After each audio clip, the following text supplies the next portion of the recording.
जिस ब्राह्मणवादी व्यवस्था की बात कर रहे हैं, यह एक है कांग्रेस पार्टी और दूसरा है भारतीय जनता पार्टी। और इन पार्टियों के जो दलाल पार्टी है, ये सब दो मुँहा सांप है, जिसके कारण जगदेव बाबू का मिशन जिस ऊंचाई तक पहुंचनी चाहिए थी, वो आज तक नहीं पहुंच सकी। देश के 90% का मतलब ये हुआ कि आदिवासी, दलित, पिछड़ा, अति पिछड़ा और माइनॉरिटी मुसलमान के लोग, इनकी ताकत जब एक जगह हो जाएगी तो ये ब्राह्मणवादी जो दुमुहा सांप है, कभी इधर से डसता है तो कभी उधर से डसता है, ये लोग भाग जाएंगे, ये टिकेंगे नहीं। इसलिए कि सांप हमेशा इंसान को देख करके भागता है। तो ये एक नागनाथ है तो दूसरा सांपनाथ है। दोनों का काम है डसना, और डसने के बाद इंसान कमज़ोर और मर जाता है। वही काम भारत के अंदर हो रहा है। और मैं तो कहता हूँ, मैं नहीं कहता हूँ, जब माननीय प्रधानमंत्री जी भारत का प्रधानमंत्री बने तो देश का बड़ा मीडिया लिखा कि 10 टॉप क्रिमिनल, और भारत का झूठा प्रधानमंत्री आज बना। और ऐसे परिस्थिति में धर्म के नाम पर, जाति के नाम पर हम तमाम लोगों को गुमराह करके सत्ता में जा करके ये लोग बैठे हुए हैं। और इनको मारने का तरीका एक ही है जो जगदेव बाबू ने कहा था कि 90% के लोगों को आपस में भाईचारा पैदा करनी होगी। और जब हम भाईचारा पैदा कर लेंगे तो ये 10% वाले लोग नज़र भी नहीं आएंगे, ये मेरा दावा है। लेकिन अफसोस है कि जिन वीरों ने देश को बचाने के लिए, देश को बनाने के लिए, देश के गरीब और मजलूमों को बराबरी में लाने के लिए काम किया, उनका अनुसरण हम लोग नहीं करते हैं। भाषण जरूर दे लेते हैं, लेकिन जब अगर अनुसरण करने लगे तो ये लोग टिक नहीं पाएंगे। क्योंकि अभी हमारे नौजवान साथी कहा कि ज़रूरत पड़ेगा तो हम खून भी देंगे।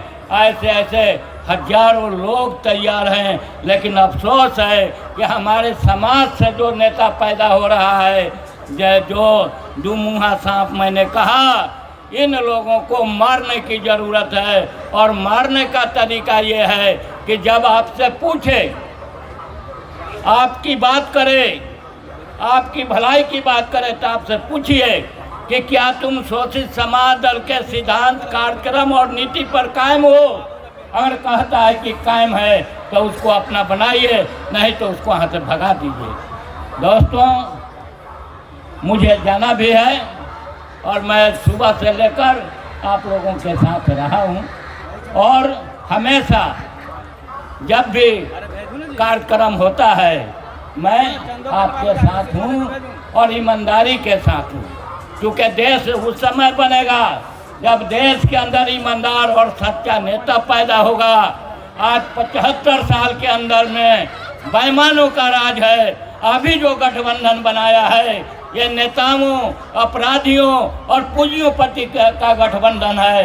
तो शोषित समाज दल के लोग अपना गठबंधन बना लें और सभी को जोड़कर आने वाला 25 का विधानसभा में इनको तिरस्कृत कर दें और अपने लोगों को बना लें। उसमें भी चुनना पड़ेगा कि हमारा नेता कौन होगा। आज तो राजनीति का मामला ये है कि आप सामाजिक कार्यकर्ता हैं, राजनैतिक कार्यकर्ता हैं, आपके पास पूंजी नहीं है तो आप चुनाव नहीं लड़ सकते हैं। और वो की बात होती है और समाज के काम करने वाले लोग इस राजनैतिक सत्ता से दूर हो जाते हैं। जो समाज के लिए ब्लॉक में, थाने में, बीडीओ के यहाँ, सीओ के यहाँ रात दिन दौड़ते हैं, उनको चुनाव लड़ने का अभी इस मुल्क के अंदर अधिकार नहीं है। मजाक उड़ाता है लोग कि ये साइकिल से चलने वाला, ये पैदल चलने वाला चुनाव लड़ेगा। यही चुनाव लड़ेगा इसलिए कि जगदेव बाबू इसी का निशानदेही किए थे और उन्होंने इसी कुर्था में पैदल चल चल के लोगों को जगाया था और विधानसभा में जीत करके गए थे। और जो काम किया शायद आज तक कोई विधायक नहीं किया होगा, इसलिए मैं जगदेव बाबू को सैल्यूट करता हूँ।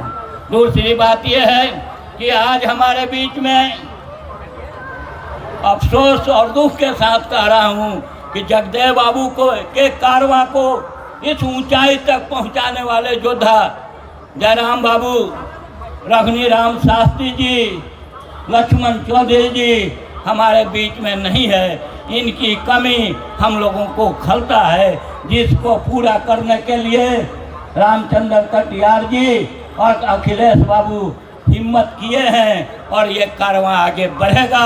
आने वाले दिनों में शोषित समाज का सत्ता आएगा। दूसरी बात ये है कि एक और हम लोगों के साथी थे जो लगातार संघर्षों में थे, उमा कांत राही जी, जो फिलहाल उनका देहांत हुआ है, उनके लिए मैं अपने दिल से श्रद्धा सुमन अर्पित करता हूं कि उस तरह से लोगों को पैदा होना होगा। इसलिए दोस्तों, मैं चूँकि आप के साथ काम करता हूं और करता रहूंगा, क्योंकि मैं भी बहुत गरीब परिवार से आता हूं, मेरे पास कोई साधन नहीं है। कभी अखिलेश बाबू पूरा करते हैं तो कभी कोई साथी पूरा करते हैं, लेकिन मैंने उनका सिद्धांत पढ़ा है। जैसे हमारे अध्यक्ष जी ने कहा, मोहम्मद साहब जिस ब्राह्मणवाद के खिलाफ अरब में जंग छेड़ा था, जहां महिलाओं की इज्जत नहीं थी, जहां गरीबों का मान सम्मान नहीं था, जहां अमीर बनते थे और गरीब गरीब होते जाते थे, जहां 40 साल तक ले इंसाफ के लिए पूंजीपतियों से लड़ाई होती थी, मोहम्मद साहब ने अकेला संकल्प लिया कि मैं अरब के इस कुव्यवस्था के खिलाफ लड़ूंगा। और उन्होंने कहा कि जिस मूर्ति को अपने हाथों से बनाते हो, उसको जिस रोज त्याग दोगे उसी रोज तुम्हारी कल्याण हो जाएगी। लेकिन आज हमारा समाज इसी बुराई में फंसा हुआ है। और उन्होंने कहा था कि तुमको पहला काम करना होगा कि लोगों को आपस में जोड़ना होगा। जात और धर्म उनके नज़दीक नहीं था, लेकिन मुसलमान ने धर्म बना लिया और धर्म बना करके जो मोहम्मद साहब का आंदोलन था, जिनको अपने शहर छोड़ करके मदीना जाना पड़ा, उनके आंदोलन को यहाँ के पंडितों ने जो इस्लाम कबूल किया था, आज उसी ब्राह्मणवाद के झोले में डाल दिया है। यहाँ भी ब्राह्मणवाद, वहाँ भी ब्राह्मणवाद, यहाँ भी ठग, वहाँ भी ठग। इसलिए दोनों समाज इन ठगों से निकले, जो धार्मिक चोला पहन करके इंसान को ठग रहा है।